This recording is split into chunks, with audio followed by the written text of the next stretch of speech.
लिए बेहतरी करने की कोशिश करेगी। इसमें आज कल हमारे पार्टी के इलेक्शन हो रहे हैं। मैं उन सब का जो इसके ऑब्जर्वर्स हैं, जो इसके काम कर रहे हैं इस वक्त, उनको मुबारक देता हूँ कि ये चीज़ जो है पार्टी को ज़िंदा रखती है, एक हरकत आती है और अच्छे लोग जो हैं वो आ जाते हैं। डॉक्टर साहब, आपने इलेक्शंस की बात की, तो जम्मू कश्मीर में इलेक्शंस का क्या स्टैंड है? देखिए, मैं जानता नहीं हूँ कब होंगे, मगर नेशनल कॉन्फ्रेंस इलेक्शन से दूर नहीं रहेगी।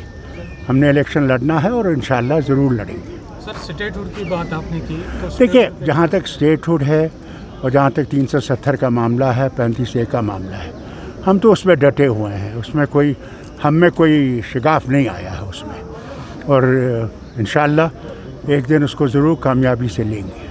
और सब जिस तरह से अफ़गानिस्तान में हालात बने हुए हैं, तो क्या इम्पैक्ट यहाँ पे पड़ सकता है? देखिए, अफ़गानिस्तान एक अलग मुल्क है और उन्हें अब उस मुल्क को संभालना है जो वहाँ पे आए हैं। मैं ये उम्मीद करूँगा कि वो इंसाफ हर एक से करेंगे और एक अच्छी हुकूमत चलाएंगे जिसमें वो इंसानी हकूक़ को मद्देनज़र रखेंगे और इस्लामी असूल पे चलाएंगे।